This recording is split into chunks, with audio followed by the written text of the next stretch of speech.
Ah, hello there, friends, lovers, and celebrators of this culturally inappropriate appropriation. Yes, it is St. Patrick's Day Eve, the day before. Yeah. Fun. I love appropriating cultures. And top of the morning to those who are in Japan. Faith and Bigora. Absolutely. Yes. It is Cultural Appropriation Day, so declared by me on this fine March 16th, Yes, 2025. Yes, Faith and Bigora and Konnichiwa. Yes. Well, heck yeah. It is March 16th, 2025, the 75th day of the year. After today, you have 290 days left to enjoy all of the cultural appropriation you can manage to fit into your life and make this your best year yet. This is 5 Minutes with Robert and Amy Nasir. I'm Robert Nasir. I'm Amy Nasir. And my you gosh. know who you are. And I'm looking at the chat, and y'all appear to be right where you are supposed to be. This is, again, the 75th day of the year. There are 284 days until Christmas. Have you started your Christmas shopping yet? Halloween is in 229 days. Yes. St. Patrick's Day is tomorrow. Oh, so in Uno days. Whoa, a little language appropriation there. Spring is in 4 days. Spring is about to spring in the northern hemisphere. Autumn to our friends down under. But the most important thing is you have 97 days until, I know you're thinking the day after summer starts, Robert's 9th annual rock and roll picnic. I mentioned this last week. Throw an annual picnic in the park, play rock and roll, eat picnic kinds of foods. If you like to play music, or if you like to, as some people do, eat food, you should join us if you're going to be anywhere near southeast Michigan at that time. And on this date, March 16th, well, just double check my, here we go. Double check my chat. Everything is working. Folks, regulars, you good people who come here every week, or at least often enough to know last week, the show got broke up. It hiccuped, it coughed, it stopped. We were able, unlike occasional catastrophic technical difficulties in the past, to restart it. But then a little bit on, it died again. We restarted the stream and Facebook picked it up, but YouTube didn't. If you missed that last 10-15 minutes of last week's show, I did post it under videos on youtube.com/RobertNasir. But what we're hoping this week is no more problems. I am looking at 2 different command prompts in my studio machines here, and they're telling me 0 interruptions, no packet loss, trace route is doing everything it should. Trace route! If you see any issues, feel free to mention them in the chat or on Facebook Live in that chat so that we will know, but otherwise, we're cooking. We're like running at massive kilobits per second, and all the packets are coming through. So, on this fine March 16th, we look back momentarily, just a bit. This could be one of those 5-minute shows. March 16th, 1751, it's the birthday of James Madison. Yes. Our founding fathers, look into them. Look into the history, follow the link that we put in the show description. The great men. So, Madison, the father of the Constitution. Yep. I mean, I know Thomas Jefferson. Thomas Jefferson didn't write the Constitution. He wrote substantial parts of what ended up in the Constitution. But no, James Madison is the man. It is his birthday on this date in 1751. So exactly 25 years before the American Revolution. It's interesting when we think of the founding fathers and you look at their pictures, often, for example, when they became president, which James Madison eventually, 5th president, I think, you think of them as older men. But no, they were kids. Well, anybody in their 20s I consider in their kids. These were young men during these amazing times. So yes, James Madison, drafter of the Constitution, recorder of the Constitutional Convention, author of the Federalist Papers, and, the 4th President of the United States, born in Virginia. Just a few years after that, 1802, so 26 years after the American Revolution, the U.S. Military Academy is established. The United States Military, well, everybody just calls it West Point. The United States Military Academy, founded by Congress for the purpose of educating and training young men in the theory and practice of military science. Yes, science, military. They were the great universities. Many of them were started in the time of and often by our founding fathers. And the United States Military Academy, 1802. Never been there. But I have seen it from way up the river when we were traveling to Cold Springs, New York, and then went up Breakneck Ridge. And at the top of the mountain, you can see right down the Hudson, the U.S. Military Academy. Founded on this date, 1802. 1850, so go forward, 48 years, the Scarlet Letter is published. Nathaniel Hawthorne's story of adultery and betrayal in colonial America. So looking back to those colonial days, it's interesting that adultery was so scandalous. Adultery is a bad idea. If you are married to somebody, you should be faithful to them, committed to them. Yeah, you should be honest with them, and yeah. And assuming you don't have an open marriage, aka dating, then yes, you should be honest and open and forthright but in 2025, could you write the Scarlet Letter? No. Adultery just isn't what it used to be. Adultery just ain't what it used to be. I always said, you people out there who say sex should be anything goes, you're ruining it, because you're taking everything that was edgy and you've eliminated all the edges. So anyway, March 16th, 1850, the Scarlet Letter is published. Happy birthday to Georg Ohm, the man, of course, whose name was used to represent the symbol of the unit of resistance. Well, we've got a resist movement right now out there. So is Georg Ohm, or some say George Ohm, no, Georg Ohm, German physicist and mathematician, he was actually born in Bavaria. Is there still a Bavaria? Is that a country now? Well, there's the Bavarian forest, and there's all those places in Germany. I guess that's why they say he was a German physicist and mathematician. It came up last night. Well, not the birth date, but the famous equation, Ohm's law, came up last night. He's a very lawful man. He's a lawful man. Well, Georg figured out that you can determine the voltage of an electrical circuit if you know the current and the resistance. And I don't know why current is measured by I. Why they didn't use C for that, but V equals IR. Some people say E equals IR. E for volts, I guess for electricity. And for whatever reason, Ohm's law came up last night. Paul, hi out there. And so when I saw Georg Ohm's birthday came up today, I couldn't resist mentioning that. I was an amateur electrician myself, did board level repairs, and occasionally you actually have to know Ohm's law to figure these things out.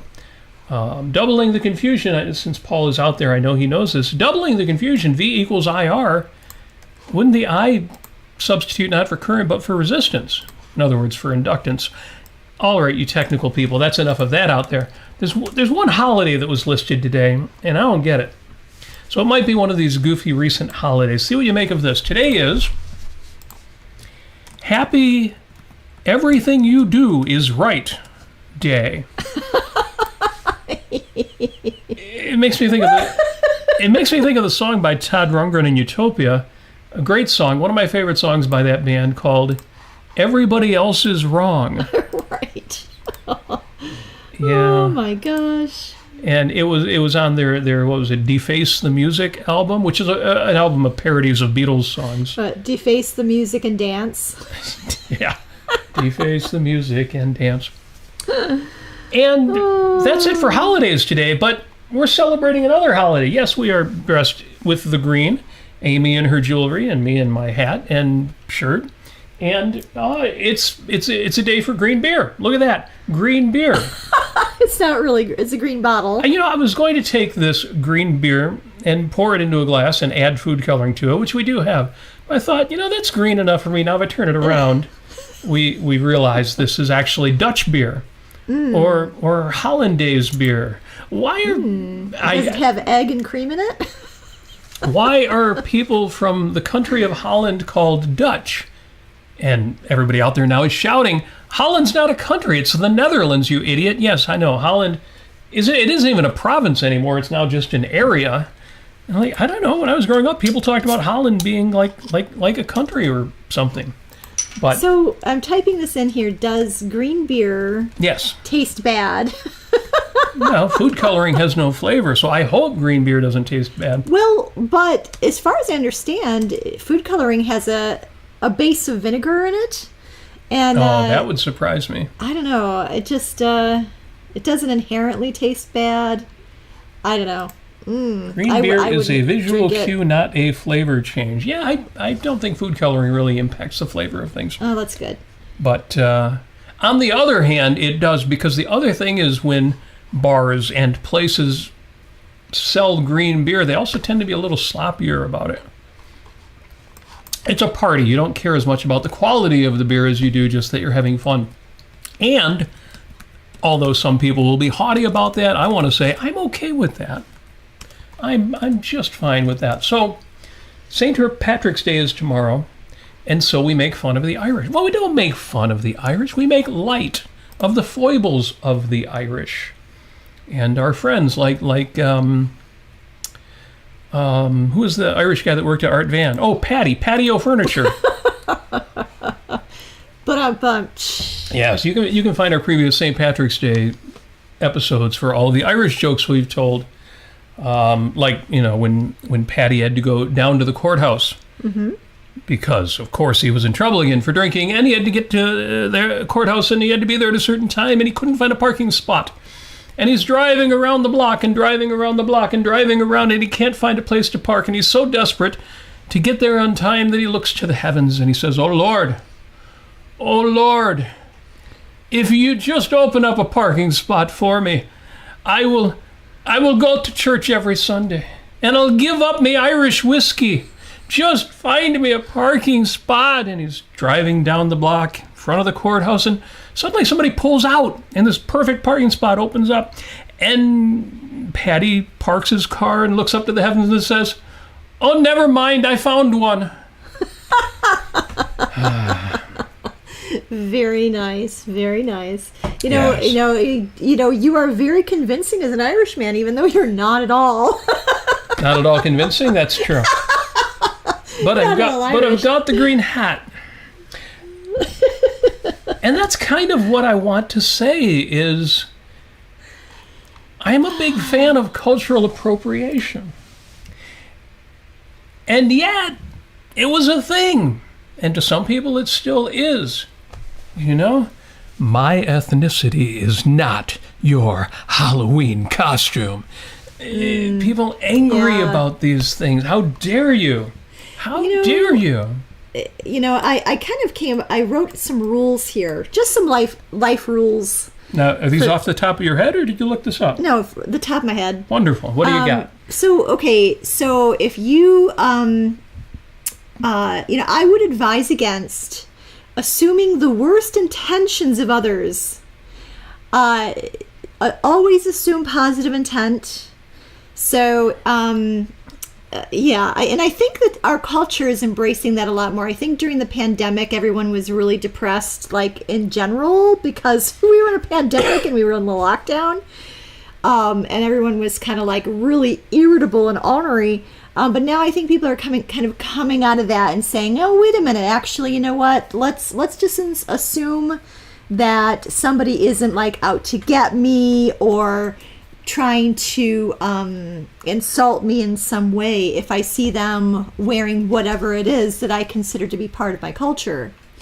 And we did, I think, on Life on Earth on ARC UK, we actually did one about I think it was about cultural appropriation. And our basic idea is that cultures they're sprinkles on top of your sundae. They're not tribalistic. They're not inherent in your birth. They're chosen. They're all chosen, and they can all be chosen or discarded, just depending on what you like and what you want to celebrate. So I gotta say, if you don't feel like you're fitting in, and where you're working or going to the grocery store or wherever it is, try to assume the best of the people around you. try to, give them a little bit of an out or help them save face if they say something inappropriate or what you think might be inappropriate. And, reason with them. Don't assume that they are completely unreasonable and they have some sort of, thing about them that they cannot be, that they're just mean and horrible and vicious. Assume positive intent. Assume that you can reason with them. And really that's my first and foremost most positive aspect of any human culture is reason. So yeah, it's, celebrate reason, celebrate communication, celebrate assuming positive intent, celebrate the fact that other people will choose certain aspects of culture that they really love, and even if they're not part of that ethnicity or heritage or whatever it may be, or religion or whatever it may be. So yeah, that's what I say. Well, I asked Ayn Rand what she thought of cultural appropriation. Oh, did you speak to her in a seance? Oh, wait, I take that back. I asked the collective wisdom of the world, in other words, ChatGPT, what Ayn Rand would have said about cultural appropriation. And ChatGPT said, well, Ayn Rand didn't specifically address cultural appropriation as we define it today. You would think that would be the whole answer, but ChatGPT goes on. Oh, what does it say? But, based on her philosophy of objectivism, we can infer how she might have approached the topic. Rand championed individualism, reason, and the free exchange of ideas. She likely would have rejected the idea that cultures, quote-unquote, own certain preferences, styles, or traditions, as that would contradict her belief that human progress depends on borrowing, adapting, and innovating upon existing ideas. Kind of a strange formulation there, but she might have argued that restricting cultural exchange based on collectivist notions of race, ethnicity, or heritage is a form of tribalism, something she strongly opposed.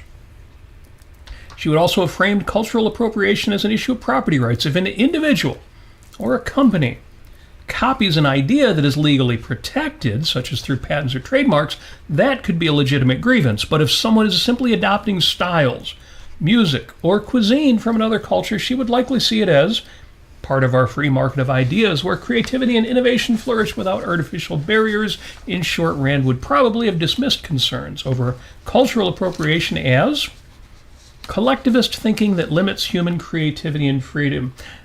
Unquote, I disagree with ChatGPT. I agree with a lot of that. I like a lot of that. But Rand would never have made it a matter of, well, this makes society better. She would never have, or she wouldn't have, ChatGPT wouldn't have said society, but this idea that creativity and innovation flourishing is an end in itself. It's not a matter of property rights, it's a matter of benevolence. The great thing about ethnicity, and even more strictly biological, like races, is precisely the variety, the interestingness. I don't know what's a word for interestingness, because being that's not a word, maybe in some culture that is a word. The great thing about enjoying the variety inherent in having so many cultures around the world, it's interesting, and even more than interesting, it's the vibrance. It's fun. It's a value. Yeah. It is a joy. Is vibrance. I'd say that's how I would put that. And I can't resist saying it every time I get the opportunity. Like right here with you, good people. It's all good. Now there are ways to do it wrong. Kind of like toxic masculinity. There's a way to get masculinity wrong, but masculinity isn't toxic. Well, there are ways to do race wrong. We call that racism. There are ways to do ethnicity wrong. Amy, you talked about approaching people and assuming they're meeting you in good faith. Yes. That they are meeting you with good intent. Well, if your approach is in good faith, with good intent, with the desire to celebrate and enjoy, not to denigrate or destroy, then it's all good. Fortunately, we're not at the point where, they're trying to shut down Italian restaurants because that appropriates the Italian culture. But just as we love Japanese food, we love Italian restaurants, we love pizza, we love tacos, we love, name your varieties. The same is true with, even ChatGPT can see with dance and with music. But I think every aspect of the flavor of a culture or a gender or a race or all the things that make human life interesting, approached in good faith, approached with good intent. In other words, with a focus on values. Yes. With a focus on values. It's all good. Yes, and Greg in the chat on YouTube, he said, choose paranoia. Yeah. Thankfully, paranoia is not a popular cultural character trait. and paranoia isn't always bad intent. So Greg also pointed out a holiday I was not aware of and didn't see it on any of my calendars, but it's No Selfie Day. Maybe it's a No Selfie Day. Well, the idea is, kind of like No Cell Phone Day. Don't spend all of your time staring at your cell phone. Well, also don't spend all of your time sharing pictures of yourself on the internet, because some people do that hoping for a certain reaction and they don't get it and it makes them unhappy, or they put something out there that ends up violating their privacy and they have all sorts of trouble with that, or they get a reaction in some other way that they don't want. So let's have a No Selfie Day. Let's break that habit for a day. Make sure we're really thinking about it before we share pictures. Yeah, but if you are functioning, operating from good intent, and if you have some discernment about the people you bring into your life, even as casual a relationship as a Facebook friend, I don't need a No Selfie Day. I don't post selfies every day anyway, but no, I will post anything out there and bring it on. Why would you create a No Selfie Day? Well, why would you do that? There are, we usually think of it as kids, although adults get caught up in it too. There are people who keep putting selfies out there hoping for validation. I see. And it really hurts them if they don't get it. And they go to extremes they probably shouldn't go to in order to get it. I would christen that day as put your phone down and do something without your phone day. No cell phone day, yeah. Or just, take a break. That's why I love Happy Everything You Do Is Right Day.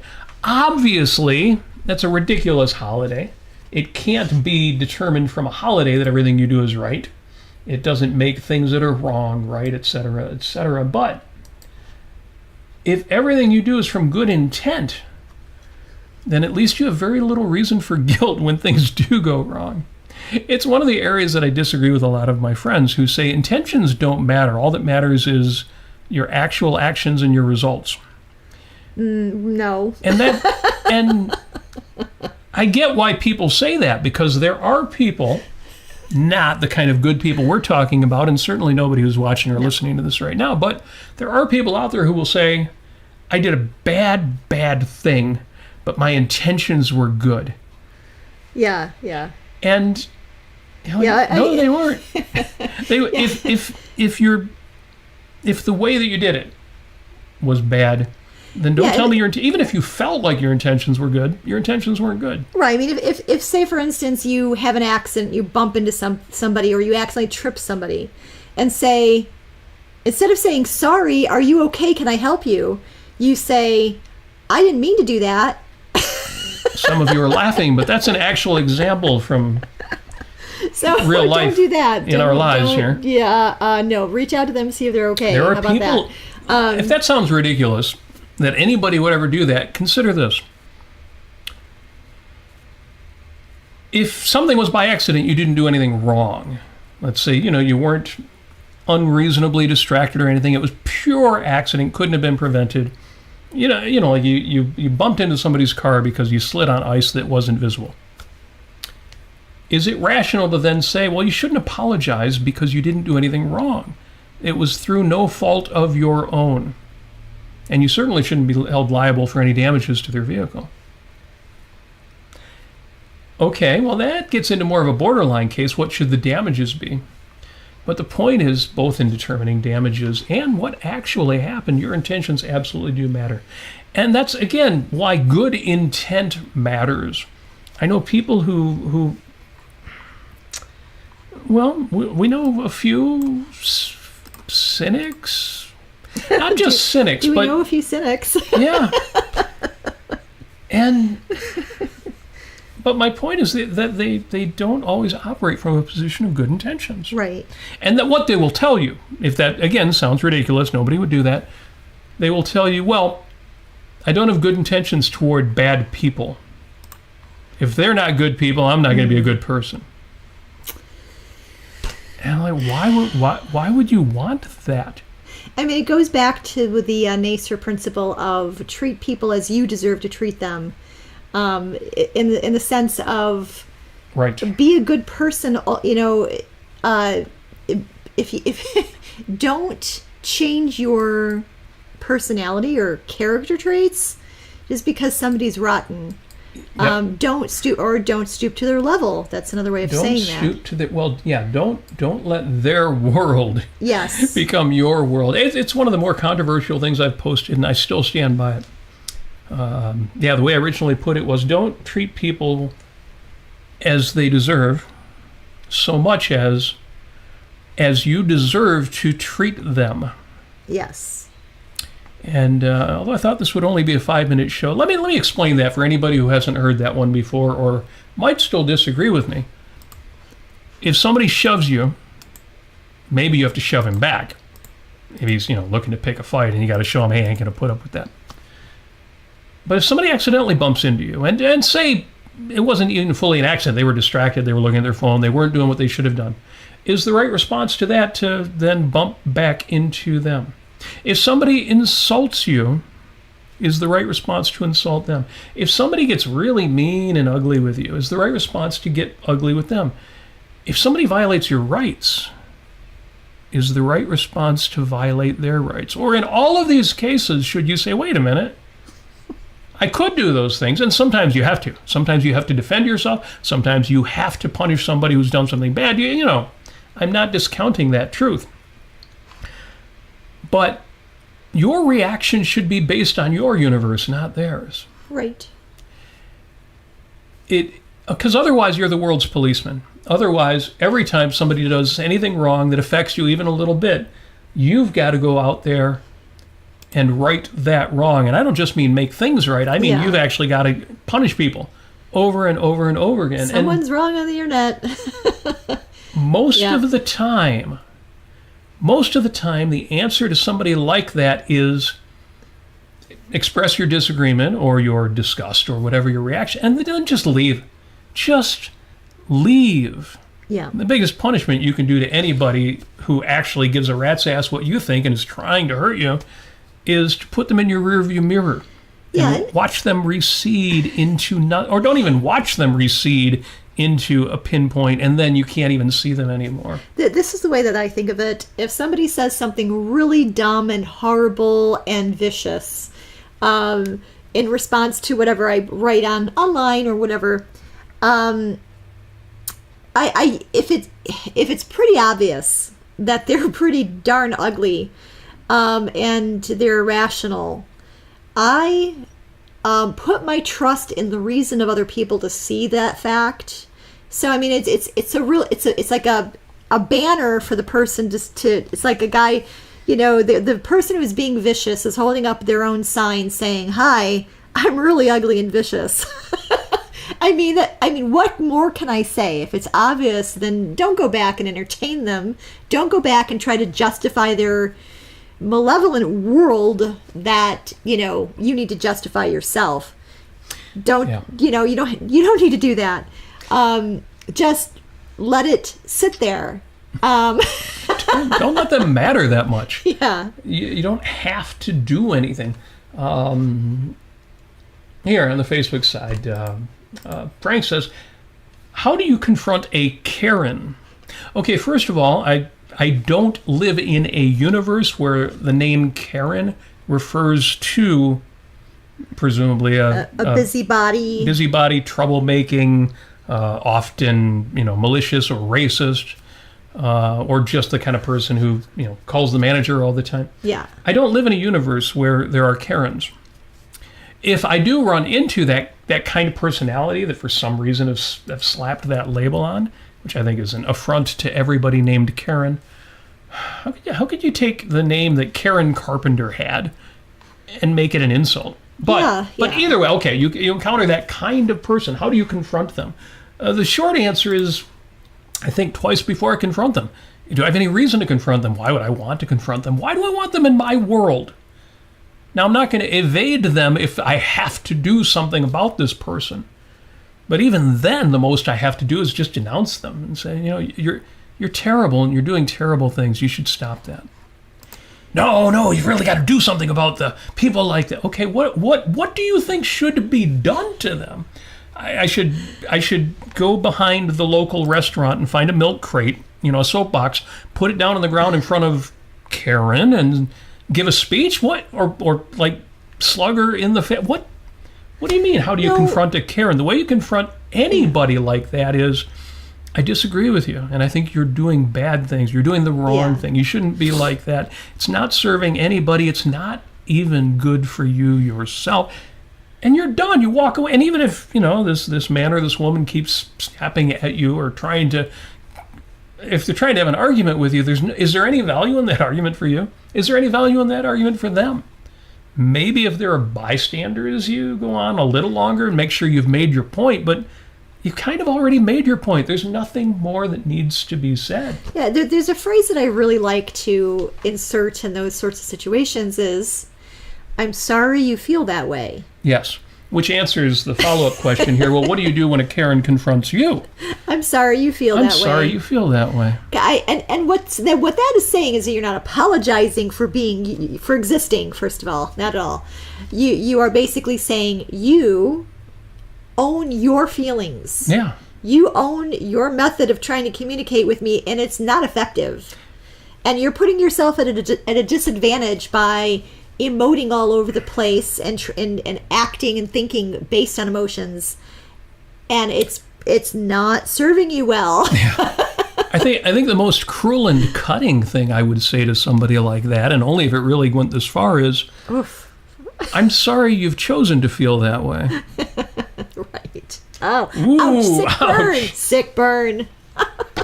And if they want to argue the merits, I have to admit, I'm always a sucker for arguing the merits. If they want to have a serious discussion about why, wearing my green hat and green shirt and drinking from a green beer bottle the day before St. Patrick's Day is a culturally insensitive thing. And look at what Irish immigrants went through when they came to America. They encountered real racism.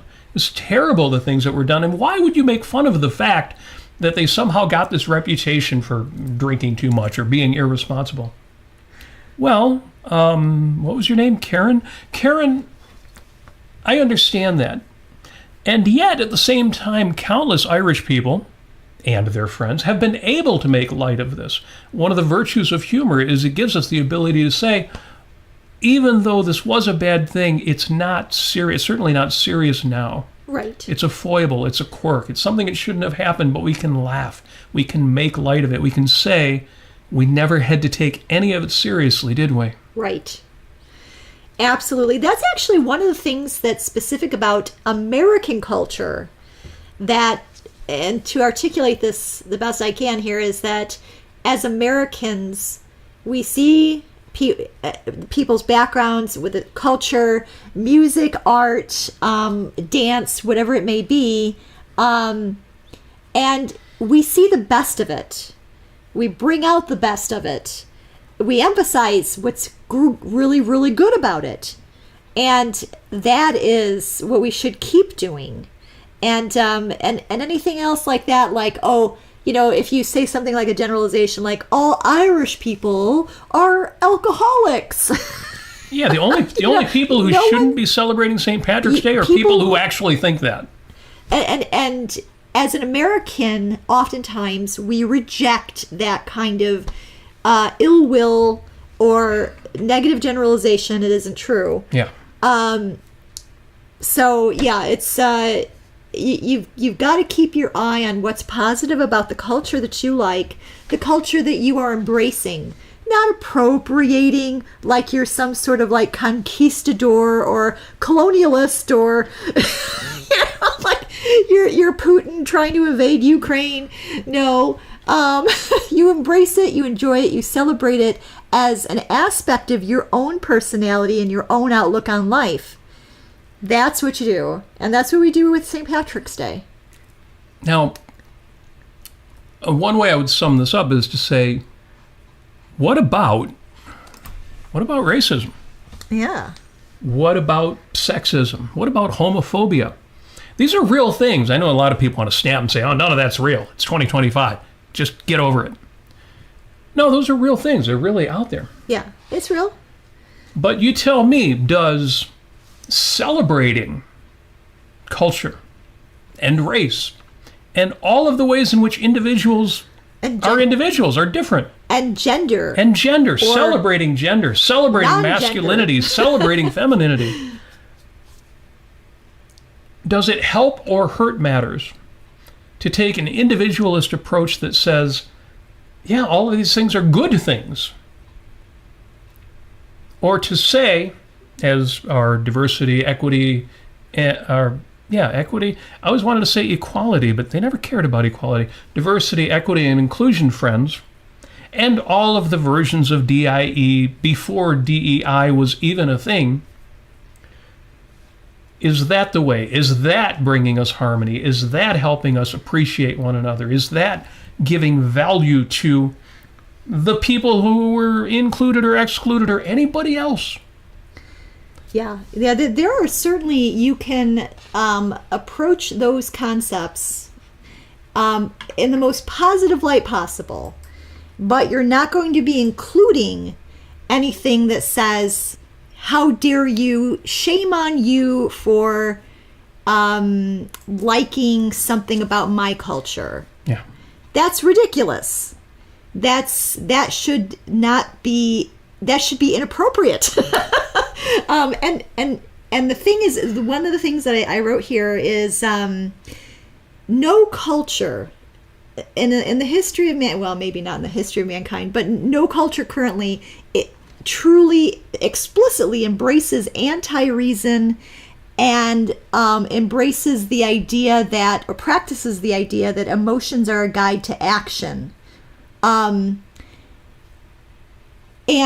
unfortunately, what we've been seeing in a lot of approaches to interpersonal relationships is the idea that, oh, you know what?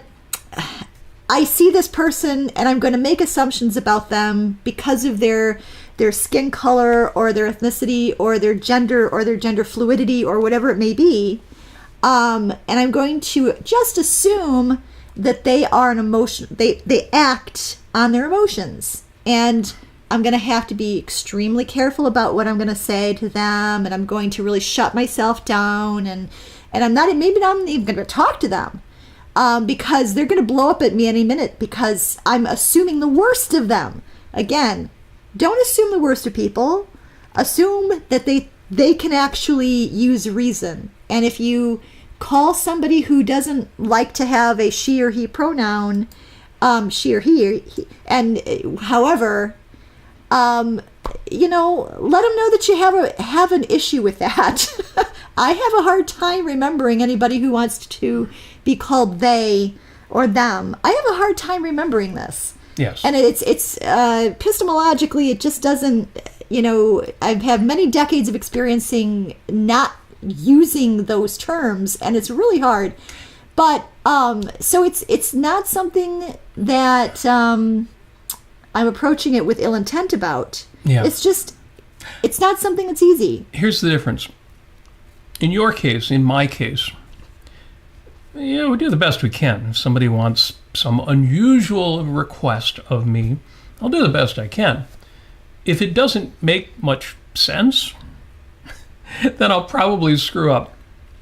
But the friends I've had, for example, we've had transsexual friends, and the friends I've had who are rational, who are reasonable, they don't put that on you. If you make a mistake, they don't hold it against you. They shrug it off.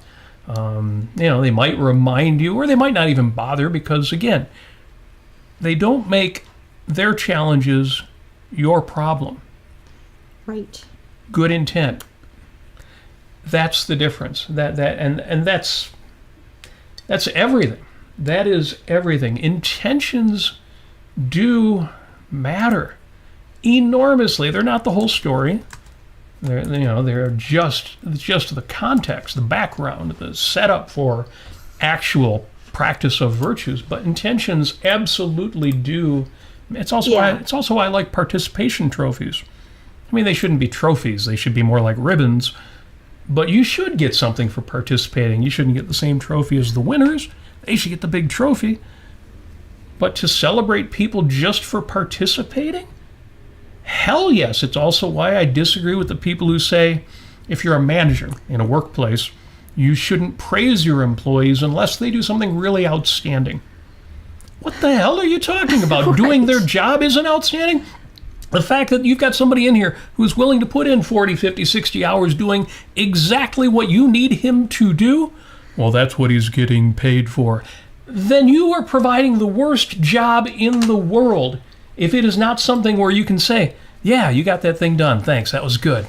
Yeah. I mean, I have known people who find that to be patronizing. If you tell them good job all the time, they're like, oh my gosh. No, you've got to mean it. And you got to say it in ways that make it clear you're not just saying something empty. Yeah, and that's why, in managerial school, they'll say, be specific when you're complimenting somebody. Yes. Don't just generally compliment them. Incidentally, there are people in the chat who are reminding us, Heineken's not really a great beer. And they're absolutely right. But let's see. But the Guinness, and we have regular Guinness and extra stout in the refrigerator, but it's not in green bottles. Ugh. Yeah, it tastes a little better than American beer, but not a lot. Tastes like dishwater. No, American beer, actually, American beer doesn't even taste like dishwater. It tastes like pond water. But yes, you folks, you're absolutely right. And if it was any other holiday we were celebrating, it would not be the Heineken. Although, if you like light beers, Heineken is good because it's not a light beer, but it is light, sort of. They're mentioning the good Irish liquors on the Facebook side of things. Yes. I think we ran out of Jameson. We've got to get we more ran of out of Jameson.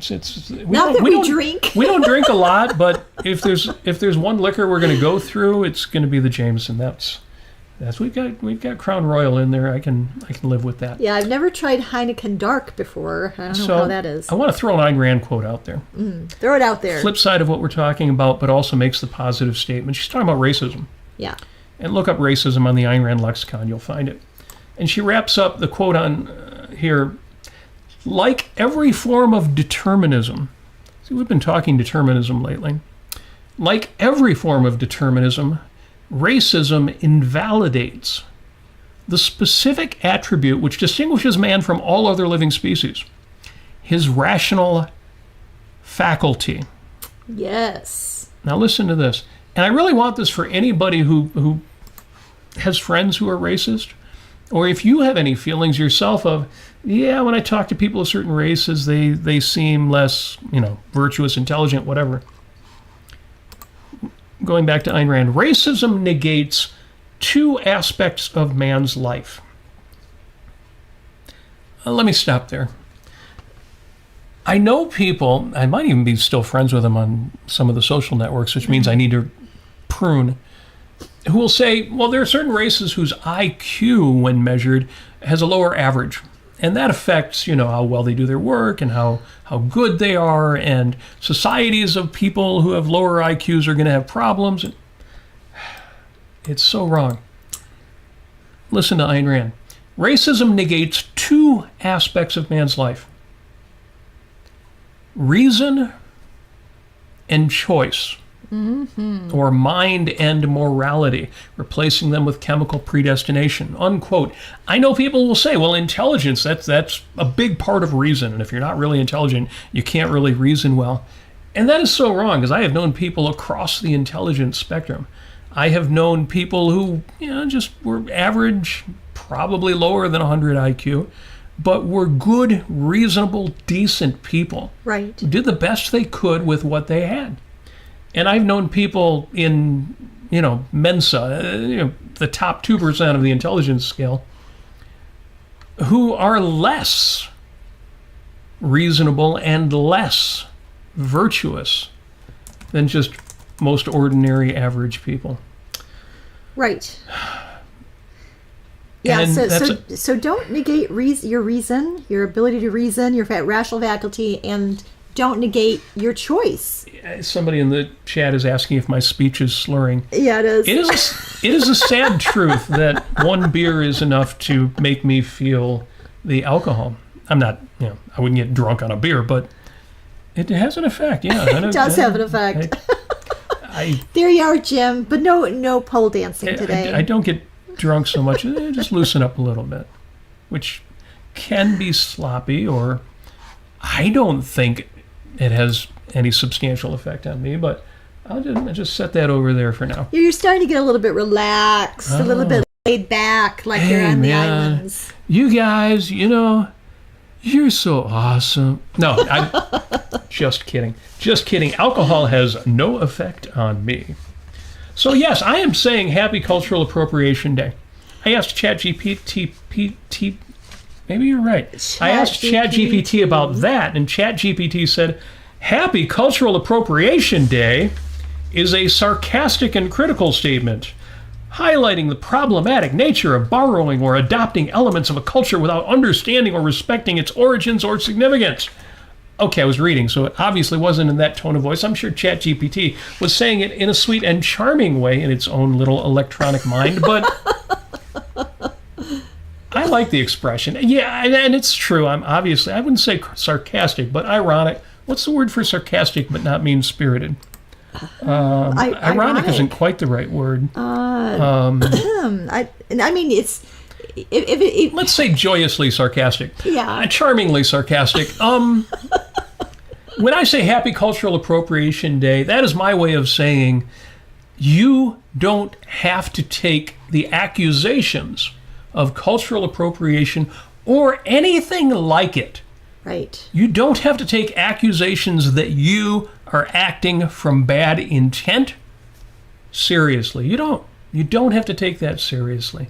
No. And if some, call them a Karen, if some person comes up to you and says, how dare you, even if it's not a person from Northern Europe, you don't have to take that seriously. And the thing is, by not taking it seriously, you don't have to laugh at that person. You don't have to mock that person. You don't have to insult that person. And here's why. This is your world, your life, your earth, your script. And you don't have to, I wouldn't even call it stooping to their level. I would just say you don't have to let them change your world. John Lennon would have said, nothing's going to change my world. Don't let those people change your world. Answer them on your premises, in your style, not theirs. And say, oh no, I disagree with you on that. I think if there is racism, sexism, homophobia, anything like that out there, no, one of the best ways to fight that is to be individualist. And that means that you can enjoy the values of any culture because you're not saying all those people do X, Y, or Z. You're just saying there are charming aspects of any culture, and I will absolutely enjoy those values because I am value-oriented. I'm not insult-oriented. I'm not suspicion-oriented. I'm not mocking. I'm not deriding. No, I love it. I love it all. Yeah, so again, if somebody approached me and said, how dare you? You are appropriating my culture. Whatever it is. I'll say, I'm sorry you feel that way.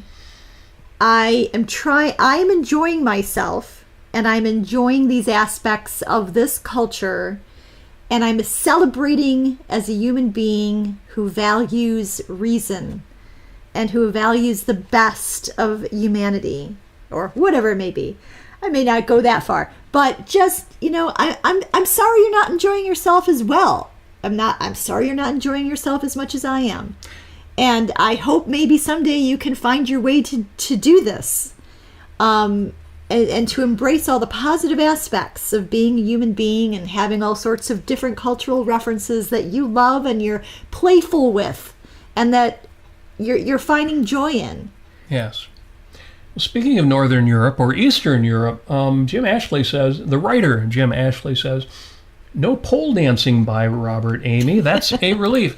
I don't know what a Polish dance looks like. I don't know if there's something about Polish dancing that Jim keeps bringing up. But yeah, I'm not. Maybe I'll learn pole dancing. Is that something I should do? You're funny. Few more beers, and I might be ready for that. Very good. Hopefully, the cameras will be off by then, folks. I couldn't resist. Tomorrow is St. Patrick's Day. I hope you're having a little fun with that, or looking forward to having some fun with it tomorrow. Whether it is going to the pub, spending some time in the public house with friends, and drinking better beer than Heineken. I shouldn't pick on Heineken. The reason we have it is I kind of like it. But tomorrow we'll have a Guinness instead. And doing something charming with your day, or just wear green to work and have a bit of that fun spirit there. Yeah, I'll be going to work tomorrow and wearing green. Yeah, you're in the office tomorrow. Yeah, and, that's right. Yeah. And I like your necklace and your earrings. Thank you very got much. The shamrocks on your ears and green on your necklace. Very nice. Are those ghosts on your necklace? Yes. Yeah, this is a, you probably can't see it, but this is a Princess Mononoke Studio Ghibli necklace. Oh, okay. Yeah, And, it looks like jade and other green They're and like ghosts. little forest spirits is what they are, or forest sprites, or whatever it may be. Well, the Studio Ghibli fans out there will appreciate that. So again, I'm not only celebrating Irish culture, but Japanese, which I absolutely love. It's all good, Mom. Yes. Yeah. So do we have everything in the chat? Did we? Yeah. Okay, I think we got. I'm just looking in the Facebook. Double check. Make sure we didn't leave anything out there. Yeah. Have another sip. Yeah, you have another sip. Yes. And gosh, I mean, oh, by the way, we made, or Robert and I made last night a really, really lovely dinner for Great Lakes Subjectivists.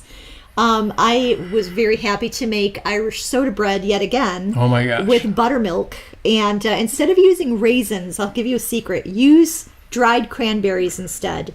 It cuts down on the sweetness of it. It's not so cloying, with the raisins. But baked, they're not that tart either. They are sweet. It's nice. Yeah, they're a little bit sweet and they're a little bit tart, Yes. and it's just the perfect amount of that. Well, I made a very good coal cannon. You know why it was very good?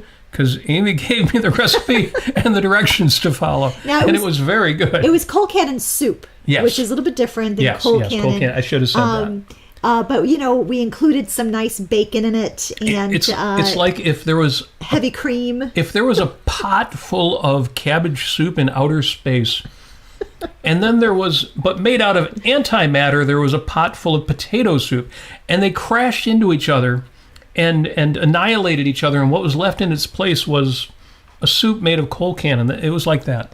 Yes. I'm sure you can taste it just by that description. So, folks, I will leave you with one last joke because, Patty went into the bar. Yes. And sat at the bar. And the guy next to him is drinking as well. And they've both got their drinks in front of them.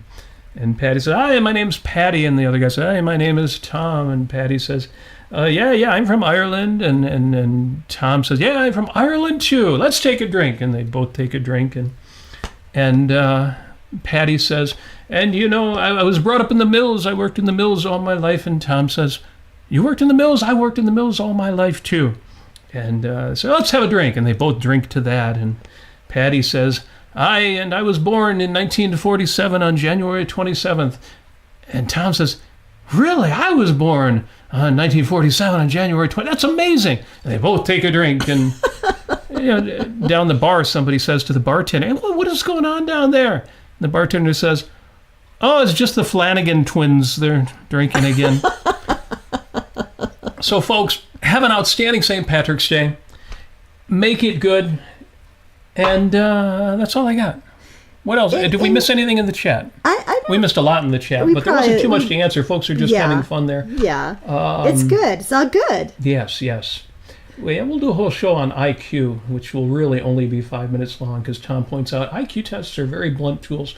They're useless. I have known brilliant people who are miserable and borderline dull people who are wonderful. And you've got an Irish accent going on, Robert. Oh, it's a leftover from the joke that I was telling. Oh, you know what else we had last night? We had bangers and mash. Bangers and mash. Yes. That's kind of intimate. I don't know if we should tell anybody about that. So dinner. You've Yes. got we've got a really lovely Scottish bakery around the corner from us, and they sell these beef bangers, basically beef sausages, kind of in a Scottish or Irish sort of spices, and mashed potatoes. You just put a sausage on a big pile of mashed potatoes, and you have bangers and mash. Traditionally, you'll have onion gravy as well, or something like that, but we didn't do that. Yeah. Now they're talking potatoes. The potatoes are red potatoes, redskins, in the soup. In case you're wondering. Well, we also had mashed. So we had mashed potatoes. Those were Idaho's. So, I don't know if they were Yukon Golds. They were Idaho's. And Robin is not going to let it go. He's quoting Ayn Rand. Heineken is immoral. You may be right. Maybe she said that. Oh, Lord. All right. Well, I've been drinking, so you should probably wrap up the show. Yeah, okay. Folks, All right, people. Hit that like button, hit that subscribe button. You got the send gestures us going money. there. Yeah. And send us money. I'm doing something here. Go to PayPal, go to Patreon. Send us some love. If you want to give us a hug over the internet, that's how you do it, and we'll feel it, and it'll be so good. Okay. I think I could have done that. But it's more charming when you do it. Folks, thank you for joining us. This has been 5 Minutes with Robert and Amy Nasir. And as Amy Nasir has said, support the show. Patreon.com/Robert Nasir, where you can put in a contribution of $2 or $200. I have no preference. They're both equal to me. Just kidding. Put in the big one. But thank you either way. And liking is free. Sharing is free. Well, I don't know. Sharing might ruin your reputation on the internet. People will say, you like those guys, but they talk to Karen. So, yes, there is some risk there. But like the show, share the show. If you're not subscribed, go to YouTube and hit the subscribe button. We need to get ourselves up to 1,000 subscribers. Yes. And we're not even close. So help us out there. Make that happen, too. And all that is left, my God, we kept it under 12 sets of 5 minutes.